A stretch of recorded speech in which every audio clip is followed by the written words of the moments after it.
Welcome to the Southern Institute of Chimney and Venting Technology. Today we will be demonstrating how to repair the top of a standard masonry chimney by coating the crown wash with a modern high-strength UV resistant space-age polymer.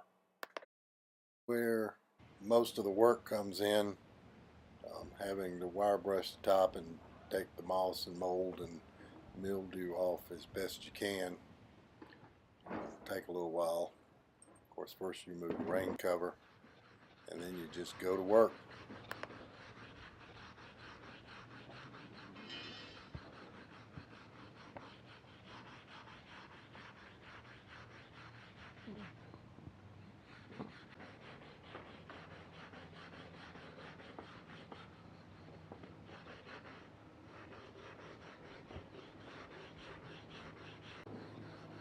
You also want to brush off the top corbel, because later on we're going to silicone that mortar joint to try to stop water from entering that area. There's no crack on this one. If there was a crack, we would probably use SaverSystems Crack Magic for it. I also really like a cordless blower to clean off the top, even though you can just use a sweeping brush or something, to get it off. And every time I do this, after I've blown it off, I find other spots that I still need to hit one more time.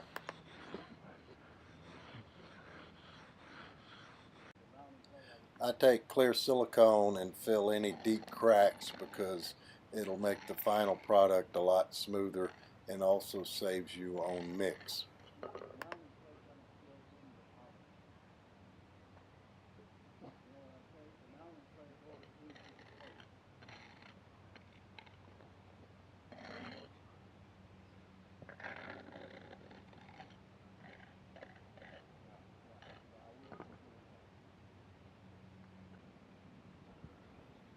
Next is taping the edge about 1/4 inch below the crown, and as I apply the crown coat, I will let it fold over onto the tape, and this will give you a drip edge and also a nice clean seam when you're all finished.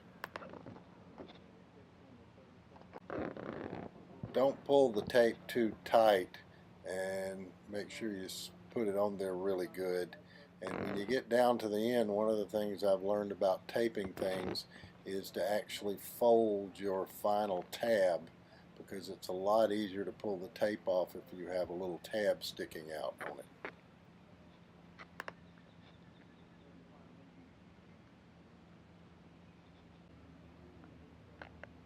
Also tape around the flue liner. It'll give you a little edge sticking up. I put on my latex gloves after all this because I can't do the taping with latex gloves on. Note that the brush is hanging in the bucket off a piece of wire. I've discovered that I can do that, and I don't have to clean the brush after you've taken it down a couple inches. Saves you a lot of time if you already have your brush ready. The first coat is put on extremely thin, and that way, depending on the type of the year and humidity and stuff, it doesn't take that long for this coat to get a good skim over it for the final and second coat.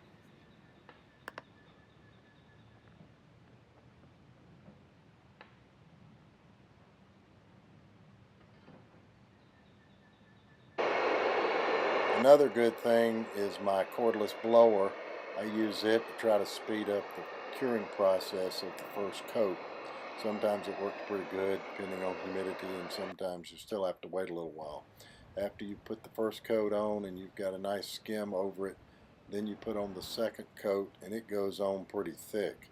I'd say you're looking at about 1/8 of an inch of what you're trying to put on. Don't stretch it out a whole lot.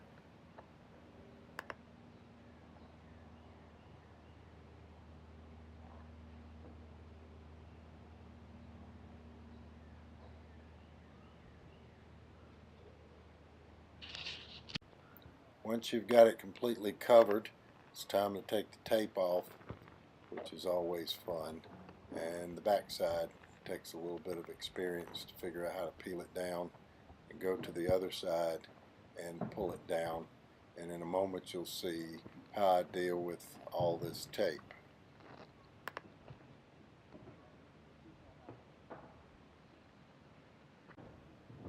Once you've gotten all the tape off, you want to go along the edge and smooth that final little edge out.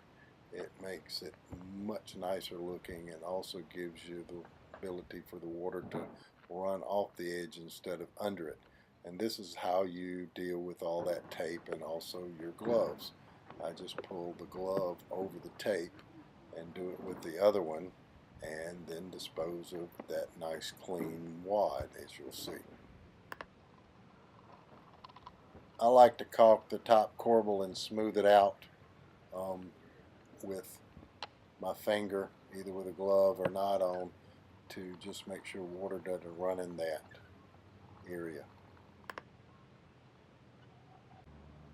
Of course, take a picture of your final product so that you can show the customer.